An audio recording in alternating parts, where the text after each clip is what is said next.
Assalamualaikum warahmatullahi wabarakatuh. Alhamdulillahirrabbilalamin. Kembali saya Kiki Barkiah menyapa sahabat semua dalam sharing parenting online. Dan kali ini saya ingin berbagi tentang sebuah tema yang berjudul emosi anak vs emosi orang tua. Waduh, kalau di versus berarti berarti berhadapan ya.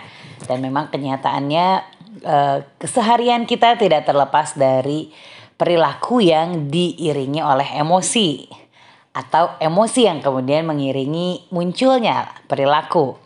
Dan di masa pandemi ini di mana kita berinteraksi lebih banyak dengan anak-anak di dalam rumah dengan kuantitas waktu yang lebih panjang dari biasanya, sedikit banyak memberikan tantangan tambahan ya. Belum lagi kita semua sedang sama-sama menjalani kehidupan yang tidak seperti biasanya. Sudah hampir beberapa bulan ya anak-anak tidak bersekolah.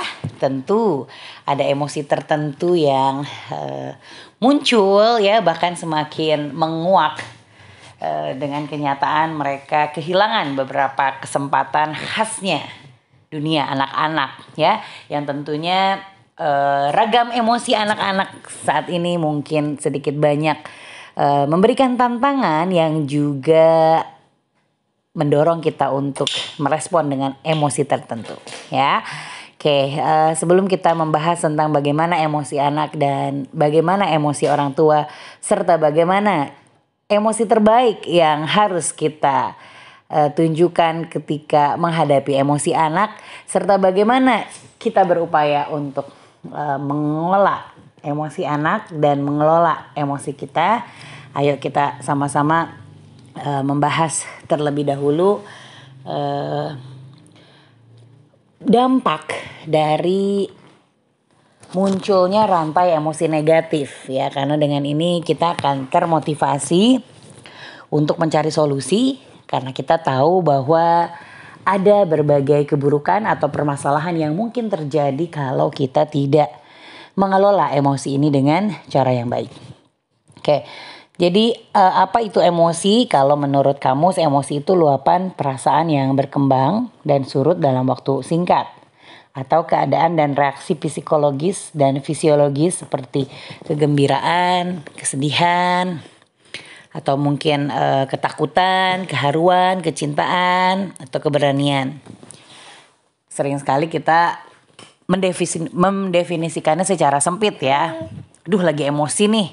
Padahal emosi itu tidak selalu bermakna negatif. Dan tidak mungkin sebagai seorang manusia tidak mengiringi ya setiap saat kita, detik yang kita lalui dalam kehidupan, setiap perilaku kita, setiap sikap kita tidak mungkin tidak disertai dengan emosi. Karena manusia yang hidup itu lengkap ya, merupakan kolaborasi dari jiwa, raga, akal, pikirannya dan hatinya tentu.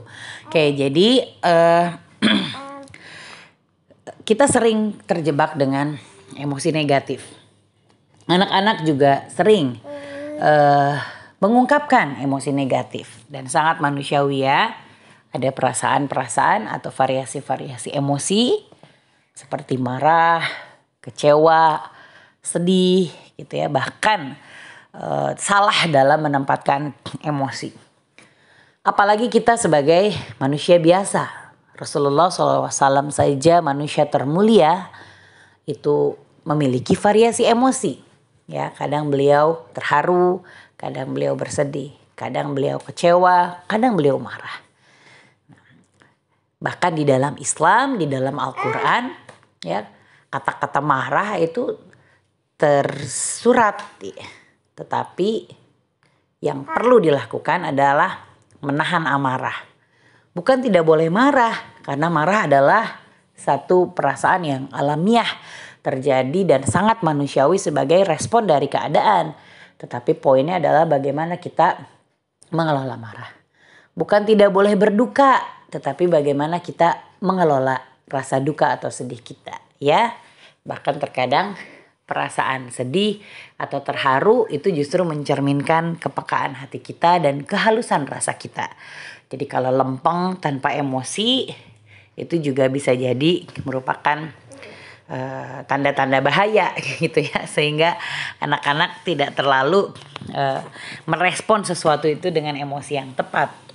Dengan demikian, karena anak-anak kita manusia, maka tidak tepat juga ketika kita mengabaikan rasa atau perasaan atau emosi mereka saat mereka merasakan sesuatu. Jadi ada anak merasa marah, merasa kecewa, merasa sedih. Bisa jadi kalau kita mengabaikan terus perasaan mereka karena kita anggap emosi mereka itu sesuatu yang tidak boleh terjadi karena mengganggu keseimbangan, mengganggu keseharian, sehingga kemudian kita mengabaikan.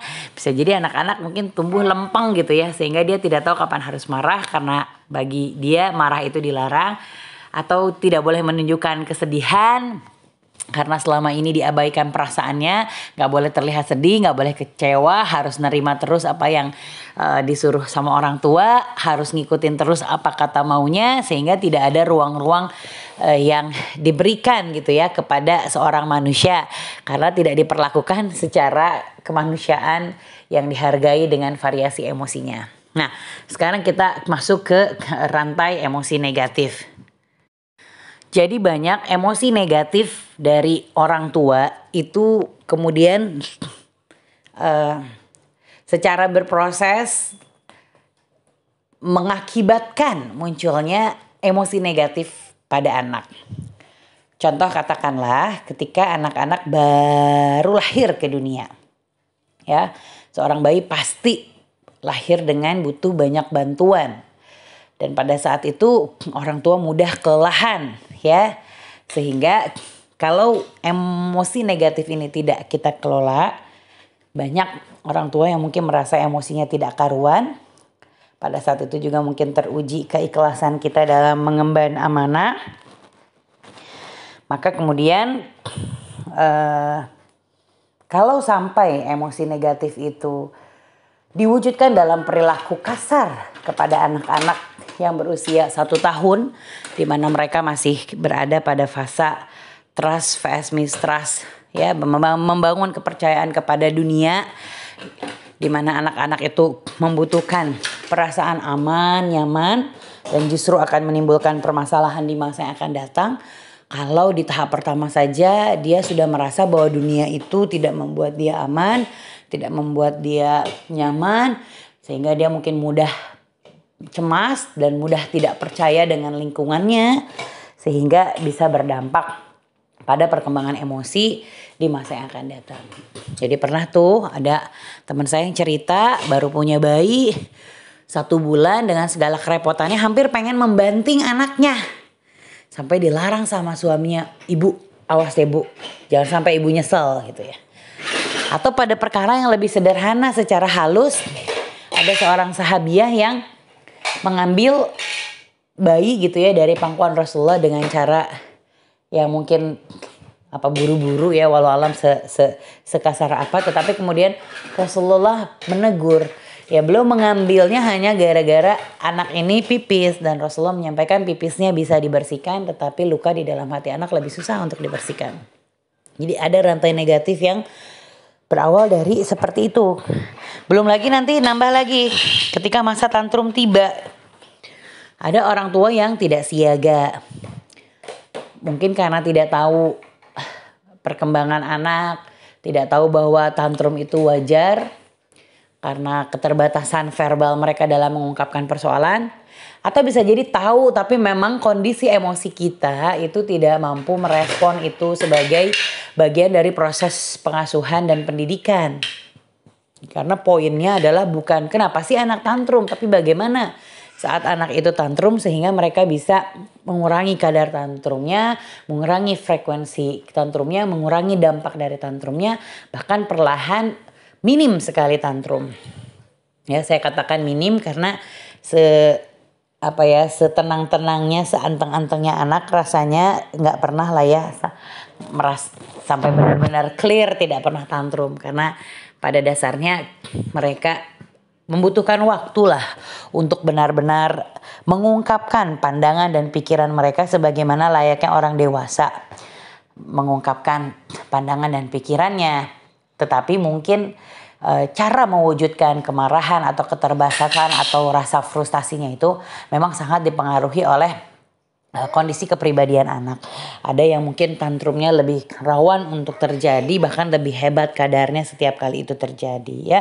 Nah, ketika orang tua tidak siaga di masa ini, lalu orang tuanya juga ikut tantrum pula, maka anaknya semakin rewel dan ibunya semakin bawel. Nah, ini nanti masuklah ke rantai emosi negatif, atau nanti masuk lagi ke fase selanjutnya ketika anak itu sudah mulai membangkang dalam artian begini, ada yang memang cenderung sangat negatif, ada juga yang sebenarnya perlu kita maknai dan itu masih cukup wajar, dalam artian anak yang tadinya mungkin mudah sekali untuk menerima pikiran dan pandangan orang lain karena ketidakberdayaan dan ketidaktahuannya ya, sehingga mereka ya cenderung tanpa perlawanan gitu ya mengikuti keinginan orang dewasa di sekitarnya. Tapi ada masa di mana anak sudah mulai mengerti bahwa saya itu adalah individu yang berbeda dan memiliki keinginan tertentu, dan mulai belajar bagaimana cara mewujudkan keinginan, mulai ada keinginan yang bisa disampaikan dengan gestur-gestur tubuhnya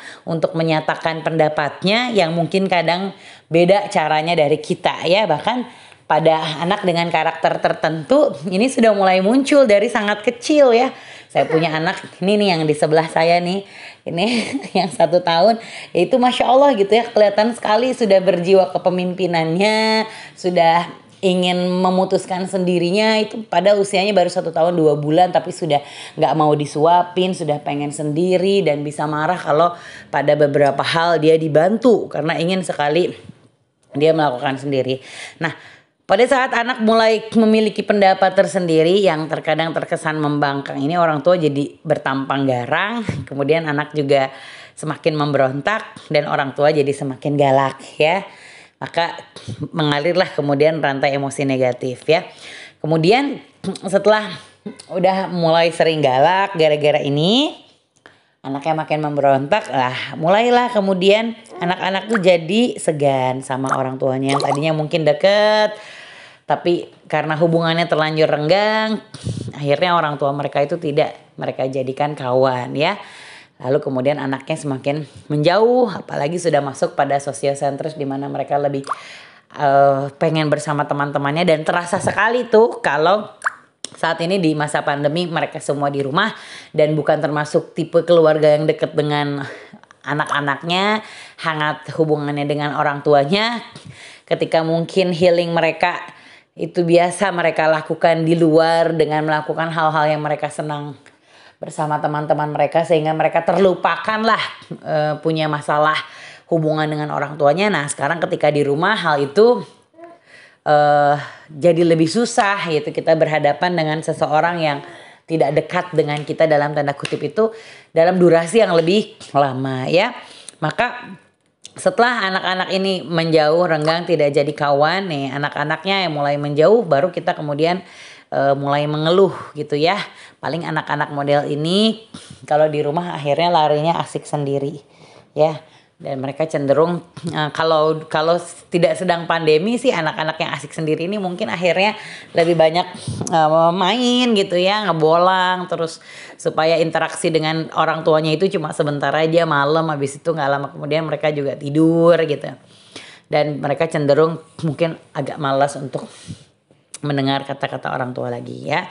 Itulah rantai emosi negatif. Nah, ada lagi kalau sudah dalam kondisi semakin meningkat usia ya, ketika anak-anak sudah mulai sering pergi, barulah kemudian kita merasa rindu untuk mencari gitu ya. Saya pernah ditegur oleh suami saya ketika anak saya yang pertama itu masih kecil. Aduh, kenapa sih Umi lagi.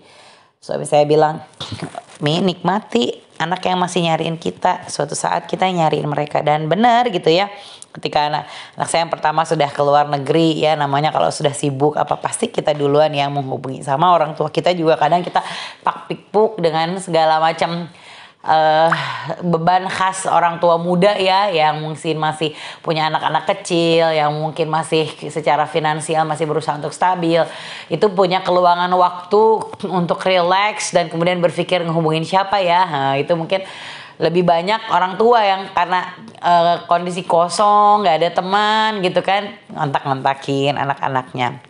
Nah pada saat itu mungkin kita juga akan merasakan nanti mulai mencari. Nah tapi ketika rindu mencari tapi anak-anaknya itu punya hubungan yang hangat, mungkin tidak akan sedih, tidak akan sesedih ketika kita rindu mencari dalam kondisi anak-anak yang sudah terpengaruh lingkungan.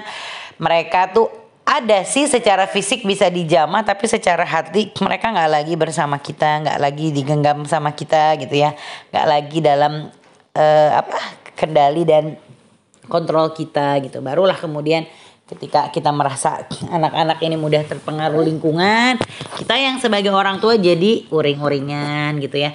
Apalagi kalau nauzubillah anak mulai terlihat nakal, barulah kemudian timbul sebagai orang tua ini rasa penyesalan.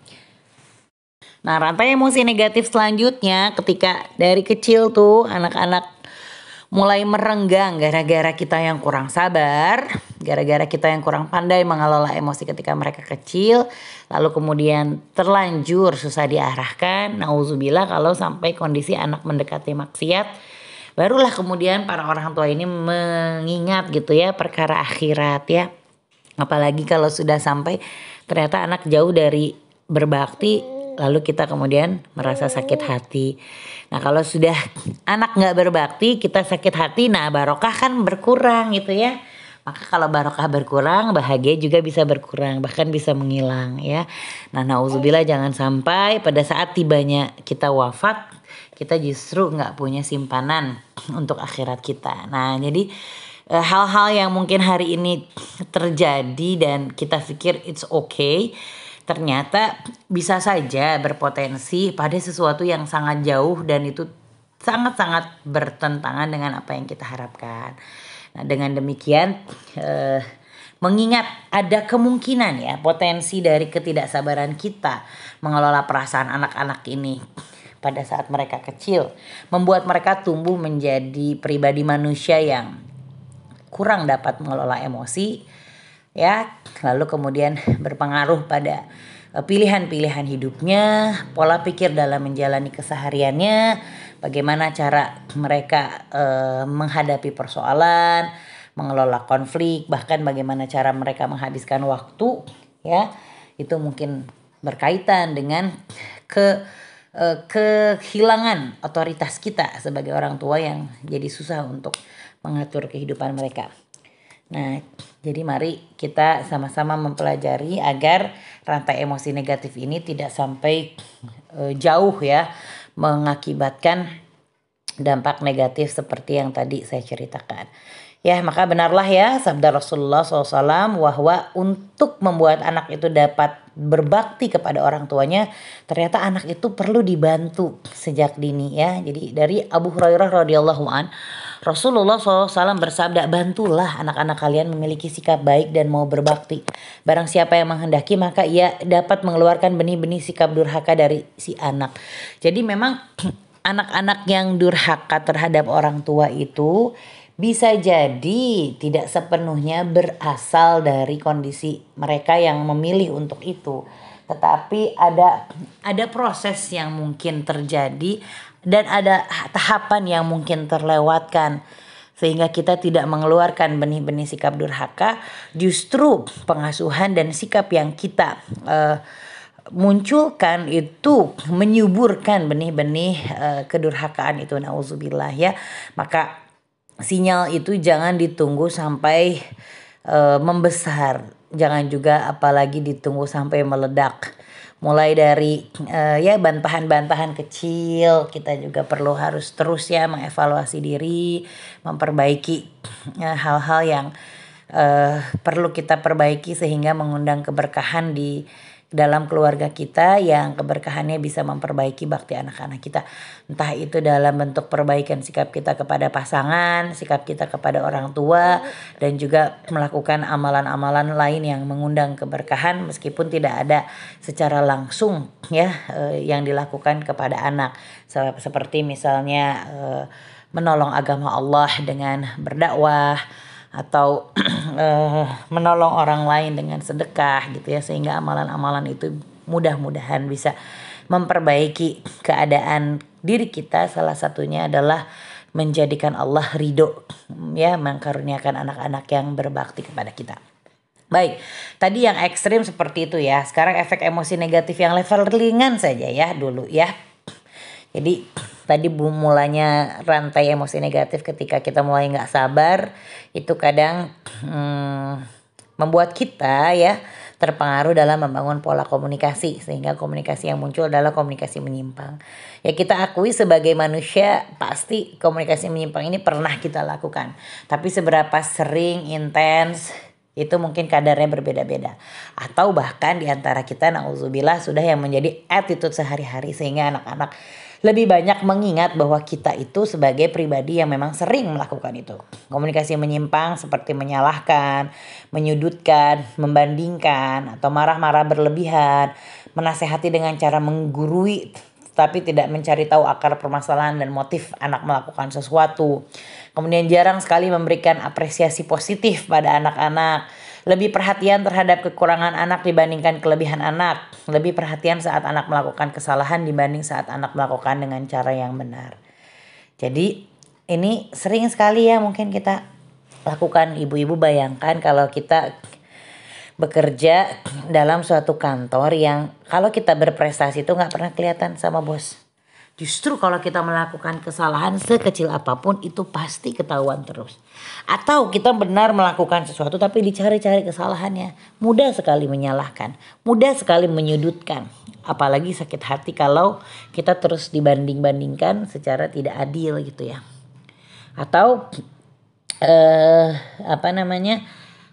perhatian atasan kita itu ternyata lebih pada salahnya pekerjaan kita dibanding persentase besarnya. Mungkin ibu tidak akan betah berlama-lama, pengennya cepat-cepat pulang, terpaksa menerima pekerjaan itu karena gak ada pilihan lain.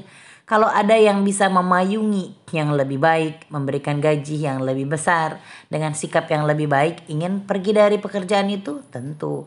Apakah suka bertemu dengan bos berlama-lama, bercengkrama dengan model pimpinan seperti itu? Tidak. Bahkan kalau bisa tidak ketemu, bahkan kalau bisa ya inginnya menutupi kalau ada salah supaya terlihat tetap sempurna karena takut akan kemarahannya.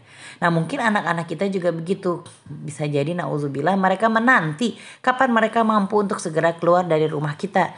Karena rumahnya adalah pilihan terakhir saja. Karena memang tidak ada pilihan untuk bernaung di mana lagi. Sebagaimana dalam analogi tadi tidak ada pilihan pekerjaan lain. Ya, atau mereka adalah orang-orang yang malas sekali seperti bertemu dengan kita, sebagaimana pekerja tadi malas sekali bertemu dengan bosnya. Apakah bisa anak-anak kreatif muncul dari kondisi seperti itu? Jarang. Ya, kita bekerja di bawah tekanan itu biasanya lebih susah untuk mengumbar ide, karena mengumbar ide baru itu harus bersiap dengan kemungkinan gagal. Sementara lingkungan tidak mengakomodir adanya kegagalan. Maka dia akan lebih cenderung cari yang aman walaupun mungkin dia merasa ada alasan atau ide lain yang dirasa lebih benar. Tapi karena takut salah, maka sudahlah ikuti apa adanya. Nah, maka karyawan-karyawan model bawah seperti itu juga kurang berprestasi. Kalaupun melakukan sesuatu, do the best mungkin karena lebih merasa takut atau menghindari ancaman atau menghindari hukuman saja. Oke, maka anak-anak yang sering mengalami hal tersebut dia akan merasa bahwa dirinya itu tidak berharga ya. Jadi banyak ya luka-luka pengasuhan yang dilakukan oleh orang tua itu sampai berdampak ketika mereka sudah besar ya. Dan yang paling masalah adalah mereka kehilangan rasa cinta terhadap diri sendiri, rasa menghargai terhadap diri sendiri, tidak mengerti tentang nilai dirinya ya, karena itu. Karena di matanya dia selalu salah, selalu buruk, dan dia merasa bahwa gak banyak yang bisa diperjuangkan dari dirinya, dia merasa tidak berharga ya. Dan itu akan berpengaruh pada kepercayaan diri seorang anak. Tapi anak-anak yang mungkin sering diberikan kemerdekaan untuk mengungkapkan ide, gagasan, walaupun salah itu kemudian kita tetap apresiasi, bangkit lagi dia memperbaiki, maka wajar kalau dia bisa melakukan hal-hal yang mungkin berbeda, berprestasi Karena ruang-ruang untuk mencoba, bangkit, memperbaiki, melakukan yang lebih baik itu selalu dikasih ya. Sehingga anak percaya diri dalam lingkungannya gitu, karena dia selalu percaya orang tua mereka selalu percaya kepada mereka atas setiap prosesnya, walaupun terkadang terlihat belum berhasil. Tapi anak-anak yang sering diasuh dalam komunikasi menyimpang ini sangat berpotensi menjadi anak yang kehilangan kepercayaan diri. Saya pernah ada salah satu yang curhat gitu ya. Ini luka pengasuhannya sampai memberikan efek jangka panjang yang sangat serius, dan dia cerita bahwa ya dia terlahir dalam kondisi keluarga yang memang seperti yang saya ceritakan tadi, sehingga kemudian dalam lingkungan sosial pun dia cenderung pendiam ya. Cenderung pendiam karena apa? Karena mungkin selama ini kemerdekaan untuk menyatakan pendapat itu hilang gitu ya. Ya bukan berarti anak juga merdeka untuk berekspresi tanpa batas. Mereka juga tetap harus diajarkan adab. Tetapi ruang-ruang kemerdekaan berpendapat ini akan membuat anak-anak itu lebih lebih luas lah ya. Nanti dalam pergaulan juga akan berdampak gitu ya. Nah, tapi yang anak-anak seperti ini hidup di bawah tekanan ini muncul jadi anak-anak yang mungkin cenderung pendiam kalau dia tipe kepribadiannya yang memang seperti itu. Jadi malah tambah. Tapi kalau yang kebalikannya justru mungkin berpotensi mengekspresikan diri ya, bahkan cenderung terlalu berlebihan demi pengakuan dan penghargaan. Makanya kalau dilihat dari kasus-kasus bullying di mana para pembuli itu ya cenderung memiliki ekspresi-ekspresi secara verbal yang mean atau melakukan sesuatu perilaku yang dianggap tidak biasa untuk menunjukkan keakuan ya, untuk menunjukkan otoritas dirinya. Ini banyak yang dilatar belakangi karena perasaan tidak berharga ini, sehingga dia ingin melakukan sesuatu yang tidak biasa demi mendapatkan penghargaan dari orang lain. Tapi dalam contoh kasus ini saya ingin berbicara tentang yang cenderung pendiam. Ini ada yang sampai takut membangun hubungan dengan orang lain gitu, karena takut aja gitu, takut mengecewakan, takut salah, takut akhirnya kemudian dibenci gitu. Dan kebayang kalau dia punya ketakutan membangun hubungan dengan orang lain, ini bisa berdampak pada karir, pada prestasi sekolah. Karena manusia sebagai makhluk sosial kan nggak mungkin hidup tanpa bertemu dengan orang baru gitu ya.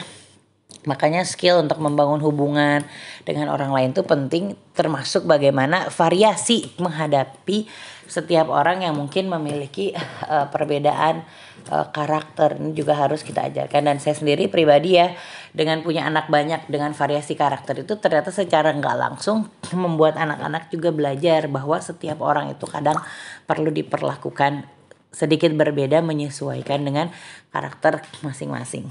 Kemudian takut salah dalam melakukan sesuatu. Ini bayangkan ya, takut salah dalam melakukan sesuatu akan berdampak pada pekerjaan. Oh ya, tadi yang membangun hubungan orang lain yang paling dampak terasa adalah ketika membangun rumah tangga ya. Mungkin bisa jadi sampai dalam kondisi susah untuk percaya dengan pasangan kita gitu ya. Karena mungkin kewaspadaan itu justru terdorong menjadi rasa kekhawatiran dan ketakutan yang berlebihan. Atau bisa jadi justru sebaliknya, malah terlalu posesif gitu ya, karena tidak pernah merasakan bisa bersandar kepada orang lain dalam kehidupannya, sehingga cenderung rapuh dan posesif terhadap pasangan. Itu bisa jadi ya. Kemudian takut salah dalam melakukan sesuatu ya, bayangkan yang sering-sering disalahin, boro-boro pengen eksperimen gitu karena selalu salah. Jadinya nggak mau memulai hal baru, tidak mudah untuk menciptakan sesuatu yang berbeda gitu ya. Nanti berdampak pada kesulitan bersaing di dalam dunia kerja. Karena anak-anak yang seperti ini cenderung merasa tidak berharga, sehingga tidak tahu sebenarnya kamu tuh punya potensi apa sih gitu lah. Saya juga pernah ada masa dimana nggak benar-benar sangat ekstrim merasa tidak berharga sih ya. Tapi saya pernah belum terlalu mengenal diri saya, sehingga saya merasa bahwa saya nggak akan bisa sukses gitu lah dalam melakukan sesuatu. Karena kebetulan pengalaman-pengalaman itu dijalankan pada sesuatu yang benar-benar bukan potensi utamanya, sehingga kita cenderung selalu kalah gitu. Jadi kalau bermain atau berlomba dalam panggung itu kan perlu melihat di panggung mana gitu ya kita benar-benar bisa diperhitungkan dan bersaing. Kalau kita berpacu di panggung yang sudah pasti itu bukan muyul kita, bukan keahlian kita, ya sudah dapat dipastikan kita tidak akan bisa menjadi pemenang atau diperhitungkan ya. Tapi kalau yang kira-kira bisa sesuai dengan passion, bisalah kita berusaha untuk tetap berada di dalam panggung itu gitu ya. Nah, jadi anak-anak yang tadi tumbuh dalam lingkungan komunikasi menyimpang ini banyak yang kemudian ketika membangun rumah tangga itu disertai rasa takut gitu, karena sering merasa tidak percaya diri dan susah untuk percaya orang lain ya. Karena seseorang yang dia cintai dan begitu dekat yang melahirkannya atau yang tulang sulbinya melahirkan sperma untuk cikal bakalnya saja tidak mudah percaya gitu. Jadi dia juga susah gitu untuk membangun kepercayaan dengan pasangannya. Nah, atau efek jangka atau efek lainnya gitu ya, kalau misalnya terbiasa dalam pola asuh dengan komunikasi yang menyimpang, ini bisa berdampak pada pola pikir ya. Karena mereka itu selalu dihantui perasaan takut salah, itu jadi menurun sekali gitu kemampuan untuk mengambil keputusan, kemampuan untuk menentukan pilihan, kemampuan untuk memecahkan masalah gitu ya. Walaupun memang kadang ini juga diwarnai oleh tipe pribadi ya. Ada memang anak-anak yang cenderung berkeinginan kuat dan cukup percaya diri untuk menunjukkan otoritasnya dalam memutuskan sesuatu, tapi ada juga anak-anak yang memang cenderung biasa saja gitu ya, sehingga mungkin lebih banyak bertanya, mempertimbangkan, atau lebih cenderung mudah nurut terhadap keputusan orang tua. Tapi secara umum anak-anak yang dihantui perasaan takut salah ini memang jadi tidak mudah mengambil keputusan karena takut salah, tidak mudah menentukan pilihan karena takut disalahkan. Ya pada akhirnya jadi tidak mudah untuk inisiatif ya melahirkan solusi terhadap permasalahannya karena dia takut tidak sempurna ya, mungkin karena lingkungannya terlalu menuntut sempurna. Oke. Jadi ibu bisa bayangkan, ibu berempati, ibu mungkin pejamkan mata, lihat ibu kecil. Terus bayangkan kita bertemu dengan orang tua yang satu sering sekali fokus pada kesalahan kita. Terus kalau udah kita salah, ngomentarinnya itu juga cara negatif. Udah gitu kalau kita salah nggak dilihat bahwa kita juga ada benarnya. Cenderung melupakan potensi positif kita sebagai seorang anak. Atau banyak mengungkit-ungkit pada sesuatu yang kurang. Tapi tidak pernah bisa mengenal bahwa kita itu manusia yang juga berharga loh. Walaupun saya gak bisa di satu sisi, masa iya saya gak punya kelebihan di sisi lain. Ada lagi yang kemudian tidak menghargai tahapan perkembangan anak, sehingga ekspektasinya terlalu berlebihan, gak sesuai dengan usia, sehingga mendorong anak untuk melakukan di luar batas kemampuannya karena ekspektasi yang mungkin terlalu tinggi. Atau bisa jadi ekspektasinya kurang tepat karena dia menempatkan anak-anaknya itu harus seperti dirinya, bahkan lebih baik dari dirinya pada tema yang menjadi kekuatan dirinya gitu ya, bukan pada tema yang menjadi kekuatan pribadinya. Nah, ada juga yang kemudian lupa untuk menghargai proses, bahwa bisa loh anak itu menuju ke sana, paham loh dia harus mengapa, tapi butuh waktu untuk latihan, butuh waktu untuk mahir setelah latihan, butuh waktu untuk terbiasa ya, bahkan menjadi budaya setelah mereka itu latihan. Ya, jadi sering sekali kita yang kurang sabar terhadap proses itu. Dan kemudian bayangkan juga kalau kita menghadapi orang tua yang tidak melihat potensi unik dari diri kita gitu ya. Jadi apalagi kalau pada bagian yang tidak menjadi kekuatan kita itu diomongin terus, itu dibahas terus, itu dibanding-bandingkan terus, seolah-olah kita jadi sangat buruk ketika kita tidak baik pada sisi yang dia anggap perlu baik gitu ya. Padahal ada banyak hal yang berharga dalam diri kita yang mungkin kalau mereka tahu mereka akan sadar, mereka akan paham bahwa sebenarnya kita itu layak loh untuk diperjuangkan. Ya.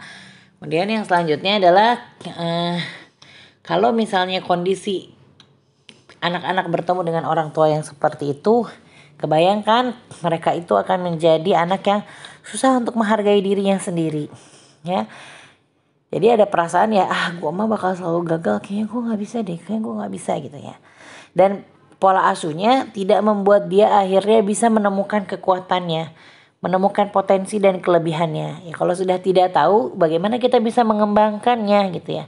Kalau kita tidak tahu minat bakat kita, bagaimana kita bisa membuka sekian banyak peluang untuk mengasah, ya, mengembangkan, merawat dan memaksimalkan pemanfaatannya gitu di muka bumi ini. Nah, bahkan tidak menemukan ruang untuk berkreasi dan berekspresikan diri gitu ya. Karena takut gitu. Jadi dia mungkin seperti anak dewasa yang bertubuh mini, bukan anak kecil yang khas ya dengan segala kekhasannya. Mereka mengekspresikan diri yang mungkin kadang-kadang kurang pantas atau salah waktu atau salah tempat, tapi memang sangat natural sebagai seorang anak. Nah, kecenderungan yang lain adalah sulit untuk melejitkan potensi. Ya boro-boro mau dilejitkan dan nggak tahu apa yang dia asah, dan dia sendiri nggak tahu apa kekuatan dirinya. Kebayang anak-anak seperti ini takut mencoba hal yang baru, takut berkreasi. Nanti kalau sudah kerja itu takut keluar dari sistem, takut keluar dari zona nyaman, takut untuk melakukan terobosan baru karena takut salah. Nah, kalau sudah seperti ini maka wajar kalau pada saat sudah besar pun dia jadi tidak mampu melakukan hal-hal yang istimewa gitu. Ya sandar, lempeng, gak apa-apa lah, gue yang penting selamat gitu ya. Karena terasa takut itu gitu, terasa takut untuk berbuat hal yang lebih dari biasa, ya. Membuat hal yang berbeda ini takut. Nah jadi pada saat ibu marah, pada saat kecil itu ayo kita pandang jauh gitu. Sehingga ini memotivasi kita untuk menahan lah setidaknya. Karena ini demi masa depan anak-anak. Kalau kita sudah mengetahui dampak negatifnya, ya. Maka ayo kita laksanakan 7I modal untuk menjalankan parenting terbaik. Yang pertama adalah ikhlas. Kontrak kita sama Allah. Kalau kontrak sudah sama Allah, ada atau tidak ada pasangan, baik atau tidak baik pasangan, kompak atau tidak kompaknya pasangan, atau manis atau tidak manisnya anak, pintar atau tidak pintarnya anak pada satu bidang, atau katakanlah adanya bantuan atau tidak ada bantuan, itu tetap membuat kita akan lebih berdiri tegak, tegar, ya. Mepet uang atau lapang uang itu tetap kalau kontraknya sama Allah, kita lebih punya ikatan yang kuat dibanding kontraknya misalnya cuma sama pasangan, apalagi cuma pengen baik di depan mertua katakanlah ya.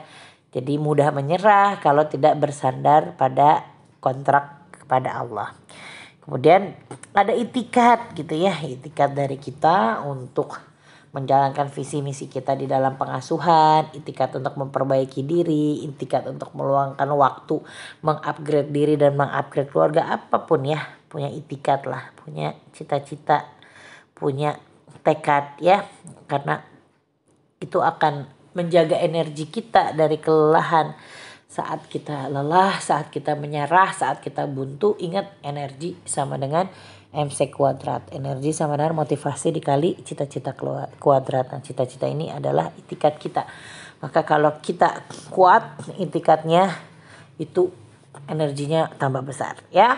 Kemudian ilmu yang selanjutnya, karena punya tekad doang, punya keberanian, punya semangat doang, tapi kalau nggak punya ilmu itu akan lebih berat gitu ya untuk mencapai tujuan. Begitu juga kalau punya ilmu tapi tidak punya itikat untuk merealisasikannya, ya cuma sebatas dalam pikiran ya. Kemudian tentu harus ada ikhtiar yang kita lakukan, ya. Setelah ilmu itikad, ya, kita ikhtiar pasti di dalamnya harus banyak-banyak perbaikan. Maka ketika kita melakukan sholat, melakukan kesalahan, mari kita beristighfar gitu ya. Beristighfar, kita perbaiki, kita evaluasi, kita cari, ya. Dan pada saat kita merasakan kebuntuan dalam menjalankan parenting, yang selanjutnya adalah perbanyak istikharah.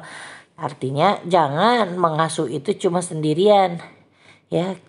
Oke, mengasuh kita berdua, tapi tidak cukup mengasuh itu hanya dengan ibu dan bapak, tetapi harus mengasuh bersama Allah. Jadi kalau saat kita buntu, anak belum dapat hidayah pada satu sisi ini, maka kita minta kepada Allah. Allah yang menggenggam hati anak-anak kita, Allah yang membolak-balikan hati anak-anak kita. Mudah sekali bagi Allah untuk membuat mereka mencapai standar kompetensi-kompetensi tertentu yang kita harapkan dari ikhtiar yang sudah kita lakukan.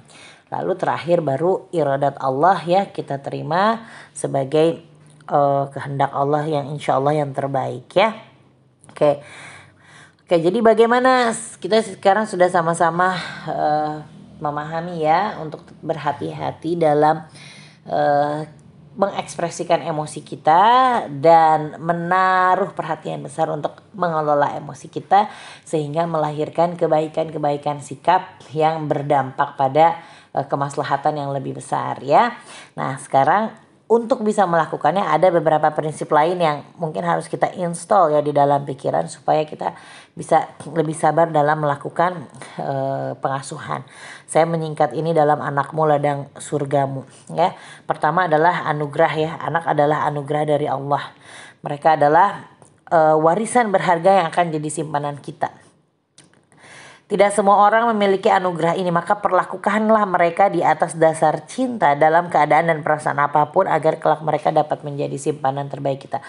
Jadi mau capek, mau kesel, mau marah, mau gak punya duit, ya, mau kita lagi mohon maaf misalnya bertengkar dengan pasangan atau tidak harmonis dalam keluarga, ayo kita tetap memaknai bahwa anak adalah anugerah. Sehingga ini akan menjadi bahan bakar untuk kita tidak berputus asa. Salah satunya dengan rasa syukur kita memiliki anugerah ini, karena ada orang-orang yang sangat-sangat menginginkannya, bahkan sudah mungkin mengeluarkan banyak pengorbanan untuk memilikinya, tapi Allah belum berkenan, ya. Mungkin kalau kita, ya alhamdulillah bisa dimudahkan dapat anak dengan, ya, biaya lahiran mungkin sederhana, tapi ada mungkin bapak ibu yang harus berjuang untuk bisa hamil saja, mengorbankan harta yang tidak sedikit. Maka ini syukuri, ya. Kemudian nanti yang ditanam itu akan kita petik hasilnya, ya. Tadi kita sudah menambah referensi kita betapa emosi negatif kita dalam mengelola emosi anak itu bisa berdampak buruk, ya. Jadi pastikan selalu menanam kebaikan kepada mereka dalam keadaan dan perasaan apapun. Kita lagi marah, kemarahan kita harus menjadi sarana untuk menanamkan kebaikan, ya. Kita lagi kesal, kita lagi sedih, semua harus menjadi sarana untuk menanamkan kebaikan kepada mereka, karena nanti insya Allah akan kita petik, ya. Kemudian Allah yang selanjutnya, Allah tidak akan memberikan amanah dan cobaan di luar kesanggupan hambanya. Maka dalam keadaan dan perasaan apapun harus kita yakin gitu bahwa insya Allah dengan pertolongan Allah kita itu akan bisa melakukannya, meski terkadang kita perlu melipat gandakan kekuatan, ya. Ada kalanya kita berlelah-lelah sangat menyelesaikan persoalan, tapi percayalah, ya, ketika badai itu datang nanti juga akan ada berhentinya, ya. Sekalipun badai datang, badainya juga datang dari Allah, ya. Tinggal bagaimana kita memaknai supaya di sisi Allah itu bernilai pahala, ya, setiap keadaan apapun, ya. Walaupun anak itu melakukan kesalahan, bahkan melakukan kesalahan yang mungkin bagi kita adalah suatu dosa, ya, dan itu menjadi tantangan bagi kita, mari kita tetap memohon kepada Allah kebaikan dari ujian ini, karena memang harta anak itu adalah bagian dari ujian, ya. Nah, termasuk juga jumlah anak dan segala macam harus kita yakini, ya, bahwa Allah akan menitipkan sesuatu, ya, sesuai dengan kemampuannya, Tidak juga kemudian berarti bahwa jumlah anak menggambarkan kemuliaan seseorang, tidak ya. Mungkin menggambarkan kemampuannya dalam memikul beban tentang perkara itu. Tetapi kita bisa memahami bahwa itu tidak menentukan kemuliaan seseorang. Ada tidak adanya anak, berapa banyak anaknya ya. Sebab istri-istri Rasulullah juga banyak yang mengambil jalan surga pada sisi lain karena memang tidak diberi amanah dalam bentuk anak ya. Jadi tinggal berapapun jumlahnya dan dalam keadaan apapun mereka, karakternya apa saja, jadikan itu sebagai jalan surga kita ya. Jalan surga kita banyak dan dekat. Sebagaimana puisi yang saya share ketika kemarin saya mendapati musibah keguguran. Kemudian yang selanjutnya adalah komunikasikan setiap kesulitan dan permasalahan dalam pengasuhan anak itu kepada Allah ya, supaya Allah yang memberi kemudahan dan petunjuk dalam penyelesaiannya. Oke, ibu ikutan seminar, ibu baca buku parenting, ibu sharing sama teman-teman, boleh, it's okay. Itu adalah bagian dari ikhtiar ya, sebagaimana 7I tadi prinsip. Tapi jangan sampai lupa untuk mengembalikan segala sesuatu itu kepada pemiliknya. Anak teh datang dari Allah, mereka punya Allah, Allah juga rancang kepribadiannya.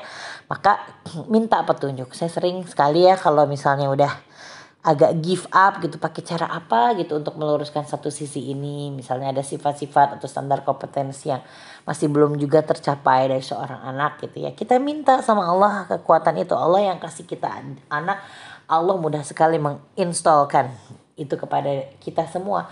Berapa anak yang Allah berikan, sedemikian itu pula Allah telah menginstalkan kemampuannya ke dalam diri kita.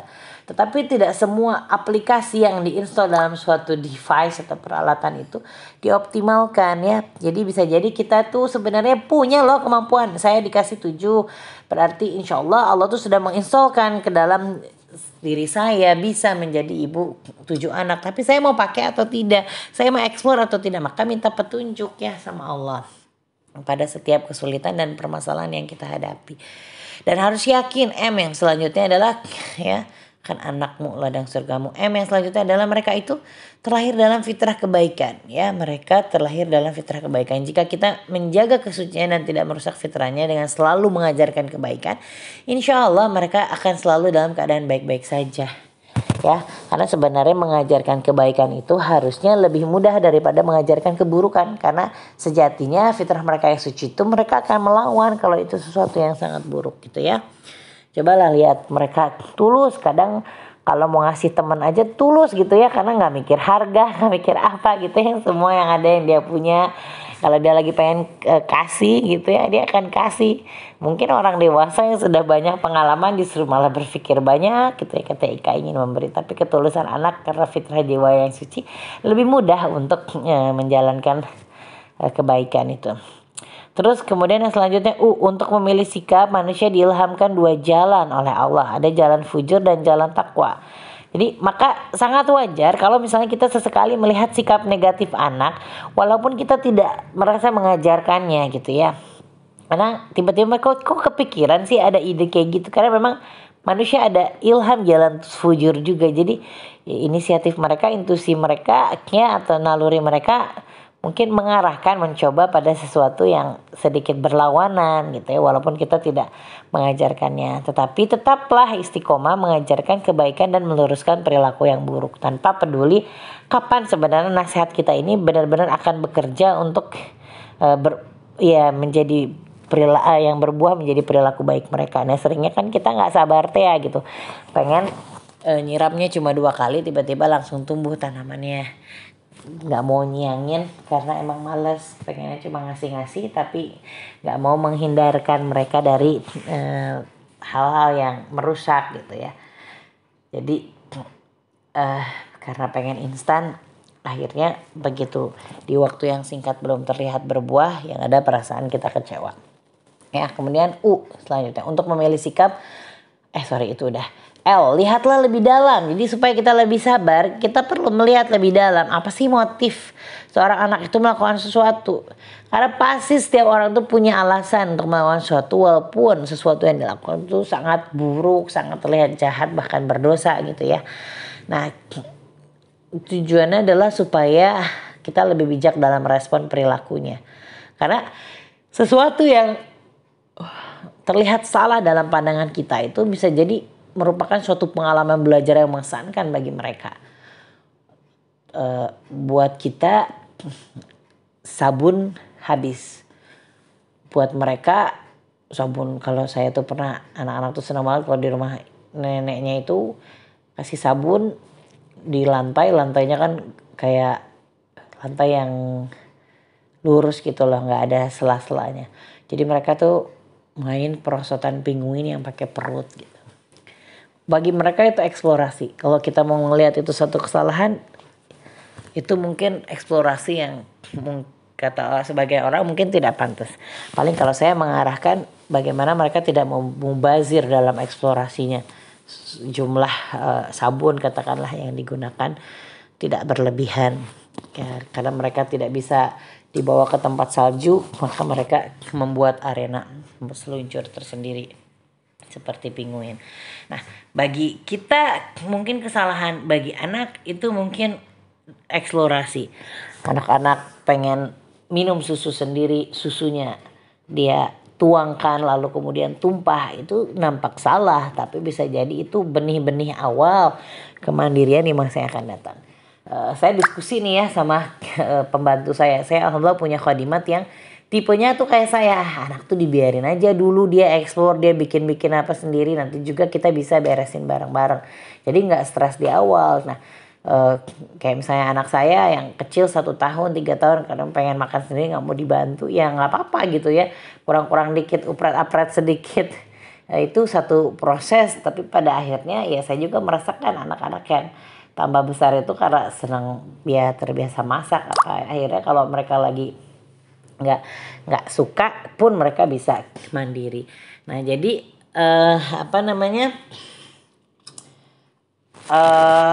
lihat gitu ya lebih dalam motif seorang anak yang hari ini tidak ideal ya, yang bikin kita kesel, yang bikin berantakan, bisa jadi itu benih-benih untuk kebaikan yang nanti akan justru membantu kita sendiri gitu ya.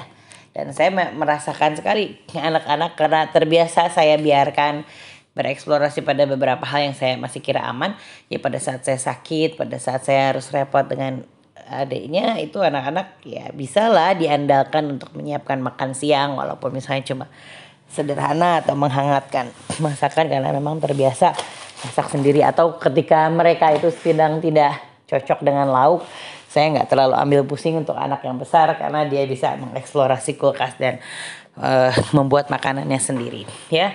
Nah jadi kemudian yang selanjutnya adalah kalau ada anak-anaknya ada masalah, kita atasi permasalahan anak itu sampai ke akar-akarnya. Karena kadang-kadang yang muncul ke permukaan itu belum tentu menggambarkan permasalahan yang sesungguhnya gitu ya. Nanti tambah besar ini tambah kompleks dan posisi anak-anak itu tambah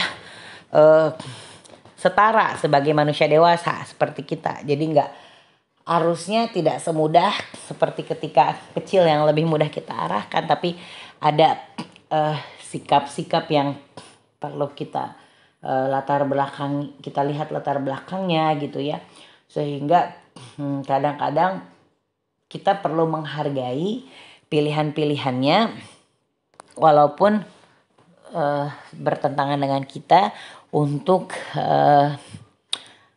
melihat sejauh mana mereka dapat menyelesaikan persoalan mereka. Jadi mereka harus belajar mengelola resiko, mereka harus belajar mengatasi persoalannya sendiri, mereka harus belajar memahami keputusan gitu ya.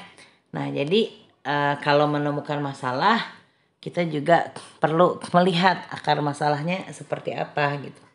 Karena kadang-kadang sesuatu yang nampak ke permukaan itu cuma gunung es fenomena aja gitu. Dan ketika kita menyelesaikan masalah di akarnya, itu yang muncul ke atas itu akan secara otomatis mudah hilang. Jadi pada saat kita tambah besar melihat kompleksitas anak dengan segala permasalahannya, kadang kita perlu melihat permasalahan utamanya dulu. Misalnya contoh, sorry saya ini ngalur ngidul agak sedikit ngantuk. Contohnya misalnya dulu anak saya itu lagi menunjukkan apa ya, kurang kooperatif lah dalam hal apa belajar atau disuruh dan segala macam. Ternyata ketika diajak bicara dari hati ke hati, pada saat itu dia merasa sedang cemburu dengan ayahnya karena dia tambah besar dan tambah tidak punya pilihan permainan dengan anaknya sebagaimana dulu waktu kecil. Jadi dia cerita bahwa dulu waktu kecil ayah bermain sama saya, lalu kemudian muncul banyak anak baru dan sepertinya ayah sibuk gitu ya bermain dengan adik-adik. Ya ayahnya juga kemudian menangis, dia minta maaf karena dia merasa bahwa dulu aku pun bermain denganmu tapi sekarang aku bingung bagaimana aku harus bermain denganmu, lah kasarnya seperti itu. Akhirnya perlu dicari tema-tema yang memang membuat anak merasa senang gitu ya, bisa bermain sama ayahnya. Dan ternyata ketika dia senang, dia semakin bahagia, dan pada saat bahagia dia lebih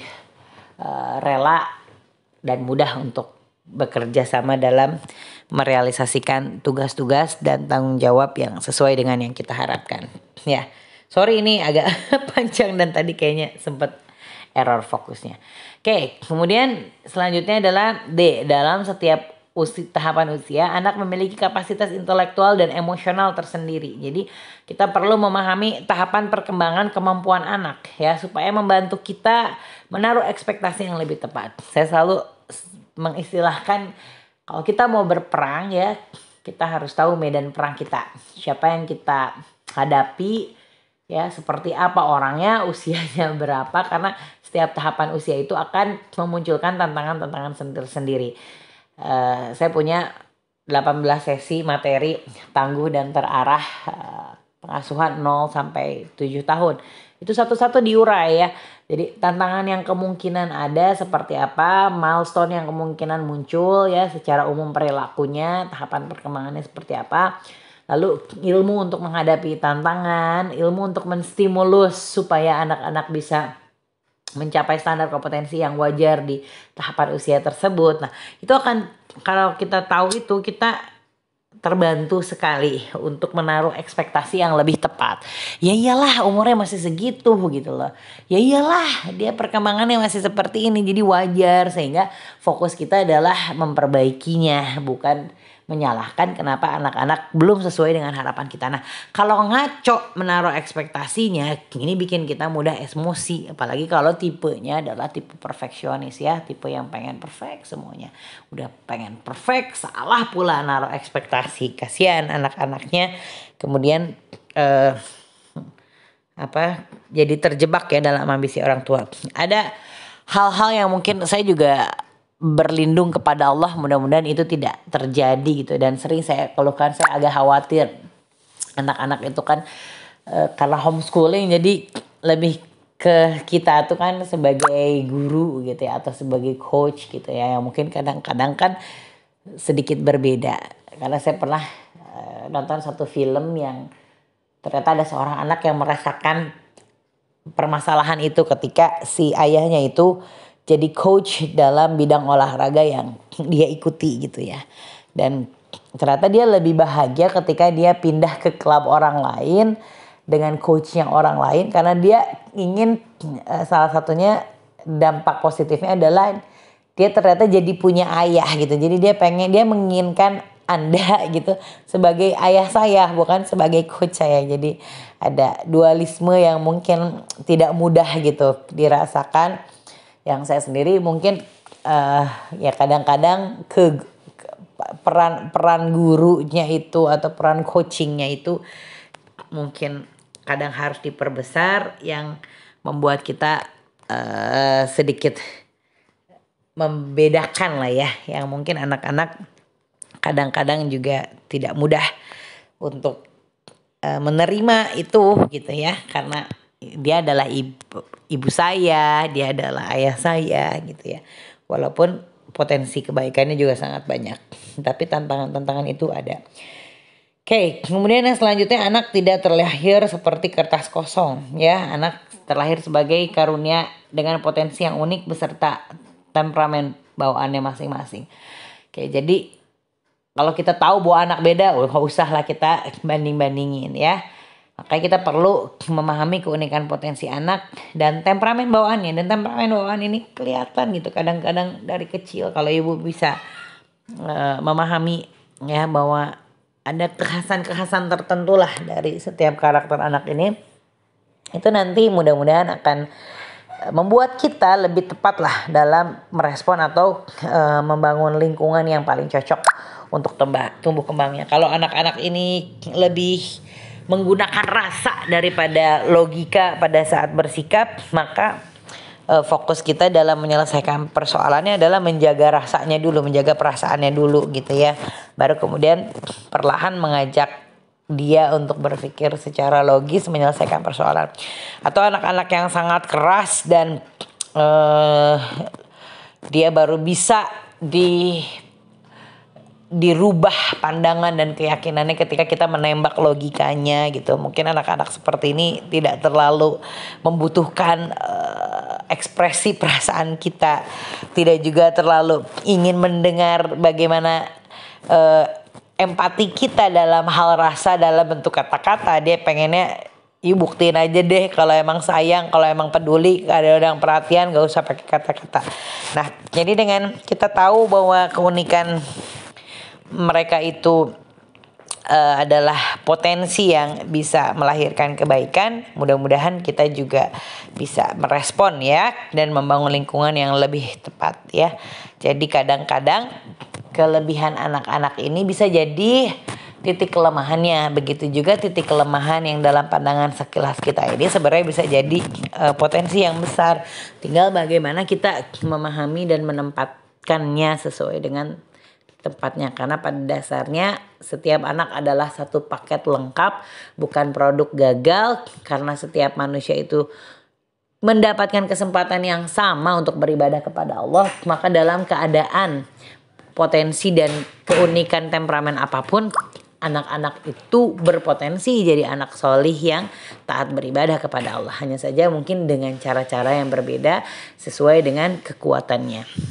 Kemudian yang selanjutnya adalah negasi. Negasi dalam berperilaku terhadap apa yang diperintahkan atau dianjurkan oleh orang tua. Ini nanti merupakan satu kewajaran ya pada anak di awal-awal tahun usianya. Karena mereka lagi pengen menguji kalau aku berpendapat sebaliknya itu seperti apa gitu ya. Jadi mungkin kalau kita lucu bayi ya, ntar kalau udah 2 tahun tuh anak saya selalu bilang kalau udah 2 tahun adik-adiknya jadi nyebelin gitu ya, karena mungkin banyak susah menolak banyak ngomong tidak gitu, karena mungkin dia sedang ingin menunjukkan keakuannya, bahkan menghargai egosentrisnya mereka itu. Ya penting gitu ya, egonya mereka di fase egosentris ini. Justru kita sedang berproses ya membuat mereka itu memiliki integritas lah terhadap dirinya, jadi tidak mudah ikut-ikutan. Justru anak-anak yang mungkin terlalu dipaksa untuk tidak menunjukkan keakuannya, egonya itu cenderung cedera dan bisa berdampak pada parenting di masa yang akan datang, sehingga mereka karena tidak pernah dihargai ya keakuannya itu, jadi mudah sekali mengalah, mudah sekali terpengaruh, bahkan cenderung tidak bisa memperjuangkan yang menjadi hak-hak atau hak dasar atau prinsip yang mereka anut ya. Jadi kita perlu melihat hal ini sebagai satu tanda positif, karena mereka sedang menunjukkan keakuannya. Mereka sudah mulai menyadari bahwa diri mereka adalah berbeda ya. Tapi tetaplah konsisten gitu ya untuk mengarahkan perilaku ya. Kalau anaknya sudah tambah besar, kita juga mulai istiqomah menegakkan aturan yang diberlakukan sesuai dengan tahapan usia gitu ya. Kemudian kita juga perlu menjelaskan ya sebab akibat kenapa kita perlu melakukan atau tidak melakukan sesuatu. Kalau sudah agak besar, kita harus juga menjelaskan kenapa suatu aturan itu mesti ditegakkan.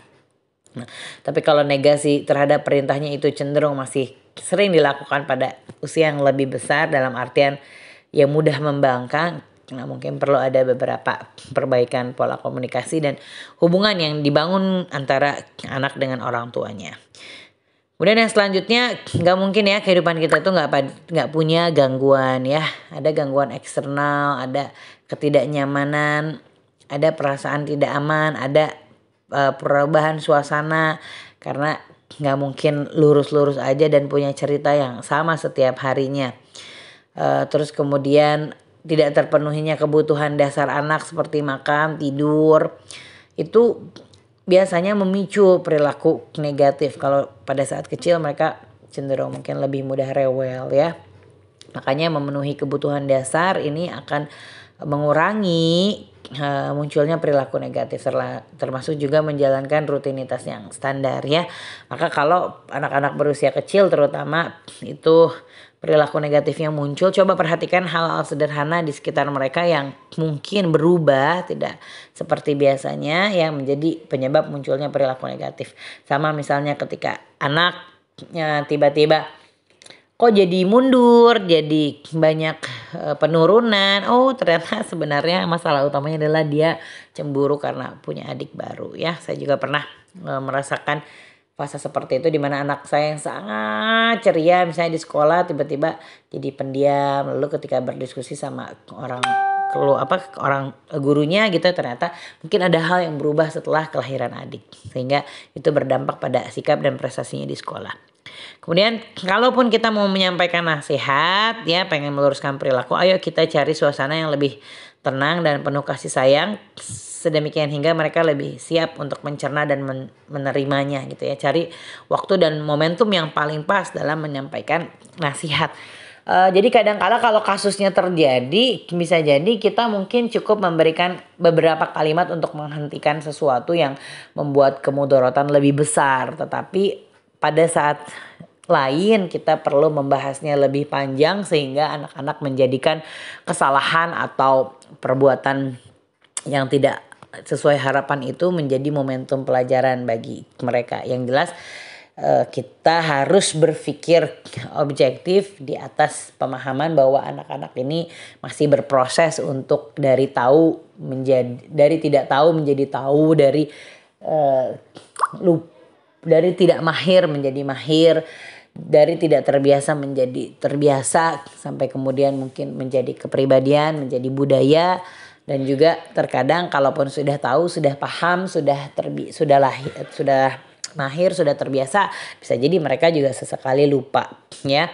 Jadi ya kalau memperlakukan mereka sebagai manusia itu sebenarnya harusnya nggak terlalu banyak peperangan di rumah, karena kita juga kalau mau toleransi sama diri kita banyak banget tuh alasan kita pada saat kita salah. Jadi anak mecahin piring kita juga kan pernah dan bisa dan mungkin saja kita melakukannya, sehingga respon kita itu nggak terlalu gimana. Misalnya katakanlah gara-gara dia adiknya jatuh, kita juga mungkin sering atau pernah lalai tiba-tiba anak kecil kita jatuh dari itu gara-gara kita. Nah, ketika kita ingin diperlakukan manusiawi, di mana kita juga mungkin pernah salah, sering salah, bahkan dalam kondisi peran kita sebagai orang tua, maka begitu juga anak-anak kita gitu ya. Jadi kalau kita bisa tahu motif seorang anak, dan itu manusiawi, kalau nggak dia lupa, nggak tahu atau apa, kita sebenarnya bisa mengerem banyak hal ya, termasuk mendudukan diri kita dan anak-anak kita sebagai sama-sama manusia yang kedua belah pihak itu bisa salah. Bukan yang lu anak, gue orang tua, gue udah pasti benar, nggak juga seperti itu. Jadi ada kalanya kita juga, oh iya ya Umi lupa, oh iya ya Umi salah, oh iya ya maaf ya ternyata Umi salah paham, oh iya benar keputusan Umi nggak adil ya. Jadi anak juga lebih gimana ya, lebih menerima gitu loh kalau kita salah, karena kita terbiasa mengakui kesalahan kita, bukan tipe orang tua yang pokoknya apa yang dikatakan orang tua itu selalu benar, dan ketika dia salah cenderung tetap egois gitu ya untuk nggak mengakui kesalahan. Jadi perlakukanlah sebenarnya anak-anak kita sebagai manusia dengan setiap tahapan perkembangannya dan keunikan potensinya. Kemudian yang selanjutnya adalah supaya kita sabar, ini upayakan ya supaya pada saat kita menghadapi anak-anak itu dalam keadaan melepas semua beban permasalahan di tempat lain ya. Oke lah, kadang nggak benar-benar bisa, tapi jangan terlalu membiasakan membawa pekerjaan atau beban kita itu pada waktu dimana kita perlu fokus pada mereka. Ya sesekali sebentar Umi perlu menyelesaikan ini dulu, nanti kita bicara, supaya nggak mix. Kadang perlu. Memang ini salah satu tantangan ketika work from home ya, dimana permasalahan kantor dan rumah tangga tertimpluk jadi satu tempat dalam satu waktu. Makanya dalam keadaan tertentu, misalnya suami saya perlu minta izin mengunci pintu dan meminta saya menghandle anak-anak, atau saya juga misalnya dalam keadaan tertentu saya perlu seminar, saya perlu menyiapkan sesuatu, saya akan menitipkan anak-anak dengan segala persoalannya dengan ayahnya sehingga saya bisa fokus gitu ya. Karena ketika beririsan ini, bentar. Umi, mereka juga merasa sakit hati. Kadang mungkin anak-anak yang ibunya work from home itu atau bapaknya work from home itu lebih sakit hati daripada anak-anak yang menerima kenyataan bahwa dia sedang ditinggal karena orang tuanya sedang melakukan sesuatu. Jadi dia tidak mengalami drama-drama di mana dia ingin diperhatikan atau bertanya sesuatu, tetapi kepala dan hati ibunya tidak ada di sana. Oke, kita tidak benar-benar akan bisa seperti itu, tetapi at least kita mengaturlah beban dan waktu pekerjaan kita. Saya memang lebih senang bekerja di Sabtu Minggu dan ketika anak-anak belum bangun atau sudah tidur, karena memang asli kadang nggak bisa gitu membagi itu. Dan kalau membagi itu dalam keadaan darurat, kadang-kadang anak pasti terluka dan saya harus bilang sebentar ya, ada hal-hal yang sangat urgent yang harus Umi kerjakan. Makanya saya melepas beberapa model bisnis, model pekerjaan yang mengharuskan saya untuk full time bekerja sambil mengurus anak itu, karena saya merasakan keterbatasan saya. Mungkin ibu-ibu banyak yang multitaskingnya lebih hebat, tetapi saya akui saya nggak bisa. Kalau pagi sampai siang sampai anak-anak tidur tuh full homeschooling, saya harus ngajar bersama mereka. Kadang susah banget untuk handphonean, kadang susah banget untuk menjawab. Karena udah begitu dibuka handphone dengan segala macam persoalan, udah gitu kita suka lupa waktu, menghentikan diri untuk mengetik, lalu anak-anak pada sudah Umi. Oke, jadi kadang kita perlu nyahlah entah di mana dulu kita bersama anak-anak secara hati dan pikiran kita ya. Karena dicampur ini bikin kita jadi mudah emosi sebenarnya ya.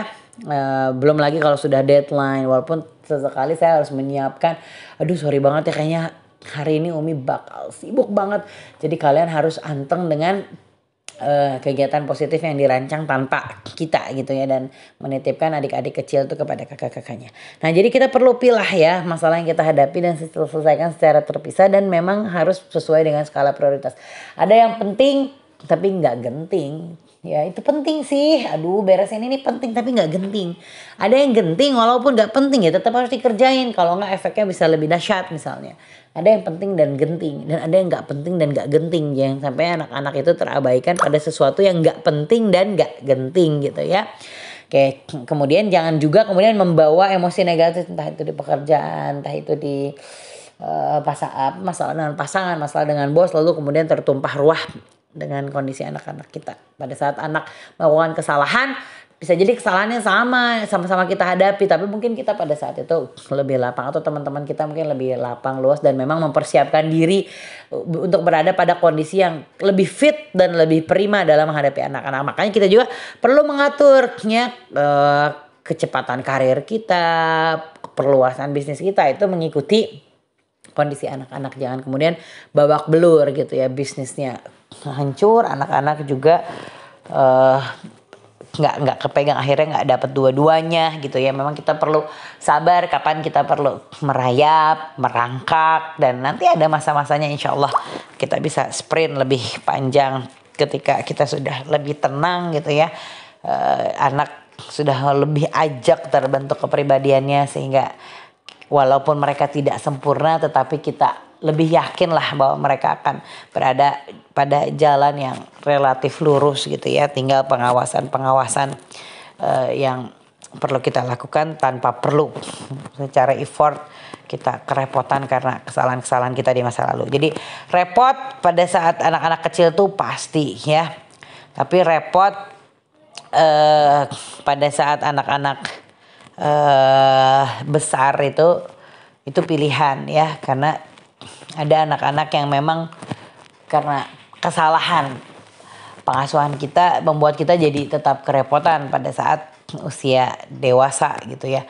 Tapi kalau repot repot pada saat kehidupan kita sudah di akhirat, itu sesuatu yang nggak bisa lagi kita ubah ya. Maka harus kita maknai bagaimana kerepotan kita hari ini adalah dalam rangka untuk mengurangi kerepotan kita di masa yang akan datang, kerepotan kita di masa tua, apalagi kerepotan kita di kehidupan akhirat. Ya, kemudian yang selanjutnya adalah rekreasi ya. Rekreasilah, lakukan hal-hal yang bisa menambah atau memperbaiki semangat kita dalam menghadapi anak-anak. Ingat, energi sama dengan MC kuadrat. Jadi cita-citanya diperkuat, motivasinya diperbanyak. Rekreasi juga nggak berarti harus selalu hiburan, tapi hiburan juga nggak berarti harus salah. Karena terkadang hiburan itu membuat kita refresh sehingga motivasi dan cita-citanya bisa lebih digerakkan lagi gitu ya, untuk menjadi satu energi gerak bekerja gitu ya. Kemudian buat bagaimana rekreasi atau hal-hal yang kita lakukan itu emang bisa melahirkan perasaan bahagia dan kesehatan mental kita ya. Karena itu juga akan menjadi modal yang besar dalam menciptakan kesehatan pola asuh anak ya. Jadi kalau ibu-ibu senangnya ke salon is okay gitu ya, minta sama suaminya dan kita niatkan untuk refreshing sehingga lebih fit lagi menghadapi amanah. Kalau saya mungkin me time saya ya ini gitu ya, seminar, ketemu sama ibu-ibu, ngajar, kemudian menulis, itu me time saya. Jadi kalau saya nggak punya panggung buat ngomong ya, kadang-kadang agak-agak harus mencari penyaluran. Nanti kasihannya anak-anak ya, 20.000 kata seharinya akhirnya ke anak-anak. Cuma alhamdulillah kalau saya kan masih ngajar, jadi 20.000 kata-katanya masih dalam bentuk pengajaran. Nah kalau saya nggak ngajar, nggak seminar, itu nanti 20.000 kata-katanya dalam bentuk nah itu. Jadi perlu dicari juga ya supaya ketemu anak-anak tuh dalam fit sehat. Saya selalu merasa ya bahagia aja, senang kalau udah ngisi itu, walaupun saya bukan orang yang tidak punya persoalan, tapi abis itu kayak merasa fit lagi karena nasihat buat teman-teman juga kan sebenarnya utamanya adalah untuk saya sendiri ya. Kemudian gaya komunikasi, pilihan kalimat, nada komunikasi itu harus disesuaikan dengan usia, disesuaikan dengan temperamen, disesuaikan dengan karakter anak, dan disesuaikan dengan kasus permasalahan yang dihadapi gitu ya. Jadi karena gaya komunikasi, nada, pilihan kalimat ini akan menentukan seberapa besar keberhasilan kita dalam proses pengasuhan dan pendidikan anak, terutama untuk menyelesaikan persoalan pada saat itu. Jadi yang ibu perlu misalnya cuma level 1 ya nggak usah lah disampaikan dalam bentuk level 7. Kalau hal-hal kecil tuh sudah biasa di level 7, kasihan nanti pada saat kita benar-benar harus menunjukkan marah karena Allah kepada anak-anak, kita jadi kehilangan harus ke level mana lagi kita bicara. Ada kalanya memang kita perlu ya menunjukkan level kemarahan itu, sebagaimana Rasulullah misalnya pada saat Usamah itu tetap membunuh orang yang sudah mengucapkan syahadat, musuh yang sudah mengucapkan syahadat. Itu kan Rasulullah sangat marah sampai Usamah itu bercerita Rasulullah tuh mengulang-ulang kalimat ya. Mungkin level marahnya Rasulullah yang terlihat sangat marah tuh mungkin beda juga ya sama kita. Tapi intinya adalah buat anak itu mengerti, paham gitu ya, bahwa ada yang mungkin cukup kata-kata kokoh, firm untuk menunjukkan ketidaksukaan kita, atau mungkin larangan atau batasan yang mau kita sampaikan cukup dengan tatapan kita menandakan bahwa kita tidak setuju kamu melakukan itu. Tapi mungkin ada kalanya kita betul-betul harus mengekspresikan dalam bentuk kata-kata atau mengekspresikan dalam bentuk konsekuensi, sebagaimana Rasulullah marah dan menunjukkan kemarahannya kepada Ka'ab bin Abdul Malik sampai ya mengasingkan gitu ya selama waktu yang lama, berapa puluh hari gitu, sampai kemudian Allah mendatangkan ayat yang menyatakan permohonannya. Itu pasti akan memberikan efek yang dahsyat gitu ya. Sebenarnya inti dari kemarahan adalah menunjukkan bahwa kita tidak setuju dengan apa yang kita lakukan, bukan pada kekesalan atau kebencian kita kepada anak. Maka ketika kita harus mengekspresikan marah dalam gaya komunikasi kita, maka pastikan pesan yang sampai adalah bukan kita tidak sayang, tapi kita tidak setuju dengan apa yang kamu lakukan. Dan jangan lupa menyertainya dengan arahan seharusnya bagaimana mereka melakukannya. Jadi saya udah marah misalnya sama anak saya, ya tetap saya rangkul lagi setelah itu, karena pesannya adalah pada ketidaksetujuan sikap yang tadi, bukan pada gak suka sama kamu gitu ya. Bahkan imbangi kemarahan kita dengan ekspresi, Umi bangga sama kamu karena kamu gini-gini, sehingga anak-anak mudah-mudahan walaupun kita tidak sempurna, tapi mereka bisa melihat bahwa kita adil gitulah, menempatkan diri kapan kita harus mengapresiasi, kapan kita harus menegur, dan pastikan teguran itu bukan pada dirinya tetapi pada perilakunya. Ya, kemudian yang selanjutnya adalah agendakan secara rutin untuk berkomunikasi ya dengan pasangan kita terhadap perkembangan dan permasalahan seputar anak. Ya, kita perlu mensatukan visi misi kita perlu belajar bersama, meningkatkan ilmu secara bersama, kita perlu bekerja sama secara berharmoni dengan pasangan kita, dengan orang-orang di sekitar kita gitu ya. Karena perjuangan kita untuk mencapai visi ini akan sangat berat kalau kita tidak sejalan dengan orang-orang di sekitar kita. Makanya bapak-bapak, luangkan waktu untuk memasang telinga, mendengarkan aliran rasa para ibu-ibu. Karena banyak sekali ibu-ibu yang bermasalah dalam emosi, mengelola emosi negatif dalam pengasuhan itu. Karena memang aliran rasanya mandek, ya nggak tersalurkan kepada suami mereka.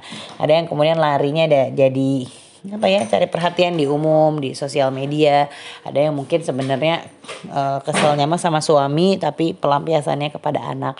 Ada yang berantemnya sama suami tapi kemudian mencelakai anak. Ada juga yang sampai membunuh anaknya karena naudzubillah ya, karena bertengkar dengan suaminya. Jadi makanya agendakan secara rutin. Kadang-kadang ibu-ibu itu sebenarnya udah tahu solusinya, dia cuma butuh energi untuk bisa melakukannya. Salah satu energinya itu akan terbuka kalau aliran rasa yang mandek itu keluar ya. Saya sendiri sering minta gitu ya, secara khusus Pak kita perlu rapat, Pak kita perlu ngobrol, tapi ya dirutinkan lah ya. Jadi jangan sampai ketemu dengan pasangan itu pada komunikasi atau kegiatan-kegiatan yang tidak bermakna ya. Pulang nonton TV, udah gitu tidur. Sehingga ibu-ibu tuh tidak ditanya lah apa yang dilakukan dan sejauh mana visi misi keluarga itu dijalankan bersama-sama. Jangan-jangan mereka juga tidak pernah punya arahan atau tujuan gitu ya dalam pengasuhan anak.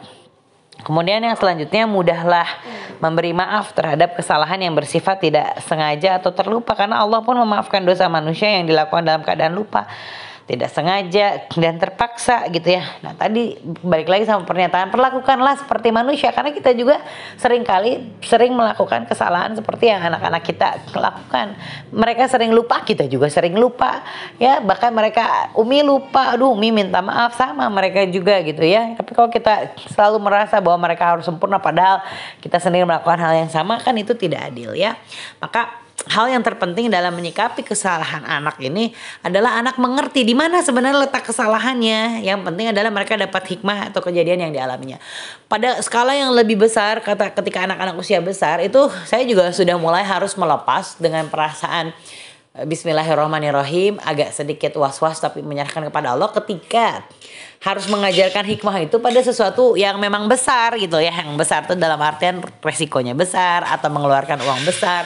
Tapi itu menjadi sarana pelajaran gitu ya. Oke, kalau kamu mau milih ini, ternyata dia mungkin gagal, dia harus belajar dari kesalahannya. Ada harga yang harus dibayar tentunya ya dari kegagalan itu. Tapi kita berharap ibrohnya lebih besar. Jadi kadang udah besar, udah duduk bersama sebagai manusia dewasa itu kan mereka sudah mulai memilih. Dan tidak selamanya pilihan-pilihan itu sejalan terus gitu ya sama hati kita. Tapi kita perlu menghargai karena dia juga sudah duduk bersama. Dia sudah di atas balik kan, sudah duduk bersama sebagai manusia dewasa. Oke, kalau kamu mau milih seperti itu, yang penting kamu bertanggung jawab terhadap pilihan kamu gitu. Padahal mungkin saya, aduh Pak, yaudah kata bapaknya, biarin dia merasakan, biar dia menemukan jati dirinya, biar dia memahami langsung gitu ya konsekuensi dari pilihan-pilihan sikapnya. Nah, itu kadang perlu kita lakukan ya. Oke. Dan terakhir adalah ucapkan doa terbaikmu ya untuk anak-anak saat kita merasa telah mencapai puncak kesabaran, saat benar-benar pengen marah, itu kita alihkan kata-katanya. Kalaupun kata-katanya marah, itu dikeluarkan menjadi doa-doa kebaikan yang memang sesuai dengan topik yang kita pengen marahin gitu. Kita punya anak yang tidak sabar, ya kita doakan supaya anaknya sabar. Kita punya anak yang mungkin kurang inisiatif, ya kita doakan anak kita jadi sigap, inisiatif gitu ya. Jadi lemparkanlah ya emosi-emosi kita itu justru dalam bentuk doa-doa terbaik kita kepada mereka. Mereka punya karakter yang sangat keras. Di dunia ini banyak kepemimpinan yang membutuhkan karakter keras dan kuat. Ya, kita punya anak-anak yang cengeng, ya, yang gampang banget baper. Di dunia ini juga banyak peran-peran yang membutuhkan kepekaan perasaan lebih dari logika gitu ya. Jadi pada saat kita merasakan sesuatu yang tidak sesuai dengan harapan, ayo kita olah itu menjadi doa-doa terbaik ya. Dan terakhir, jangan lupa selesaikan masalah kita ya. Karena sering sekali luapan emosi itu bukan disebabkan kesalahan atau kondisi anak, tetapi karena kondisi kita. Jadi atur beban amanah ya, harus realistis sesuai dengan kondisi anak, jumlah anak, tahapan perkembangan anak. Jadi sesekali mungkin harus mengikhlaskan diri kalau harus melepas amanah, melepas bisnis. Itu sesuatu yang wajar harus dilakukan demi optimalisasi peran kita yang utama sebagai seorang orang tua gitu ya. Kadangkala kita harus menahan beberapa hal, tidak semua hal yang kita inginkan itu harus kita realisasikan dalam waktu yang bersamaan gitu ya. Nanti insya Allah saya sendiri sudah mulai merasakannya betapa ya, saya yang mungkin dulu sangat super duper aktif berhenti pada saat saya menikah, saya jadi ibu rumah tangga, saya tetap menyimpan obor itu ya. Mungkin kalau sate itu saya biarkan ada beberapa arang yang masih nyala gitu, tapi kemudian perlahan-lahan gitu ya, nggak pernah mati, berusaha untuk tetap aktif walaupun sesekali saya padamkan, sesekali saya lepas, sesekali saya ikhlaskan, sesekali saya hentikan, sesekali saya putuskan untuk mengganti jalan juang gitu ya. Tapi nanti pada saat anak-anak udah tambah besar tuh ternyata Allah membukakan kembali jalan-jalan kesempatan itu. Jadi saya bisa yang tadinya sangat merayap, yang penting ada pergerakan, lalu kemudian nanti ada masanya bisa maraton. Sekarang saya belum benar-benar sprint karena saya masih punya anak kecil, tapi saya yakin nanti insya Allah atas izin Allah ketika anak-anak udah tambah besar kita bisa mungkin menyambung kembali apa yang kita cita-citakan. Pun kalau tidak, insya Allah lahan ladang amal terbaik kita yang paling utama adalah anak-anak kita. Jadi bagaimana supaya bekerja dan karir dan keluarga itu seimbang, maka jadikanlah keluarga kita sebagai karir dunia akhirat kita.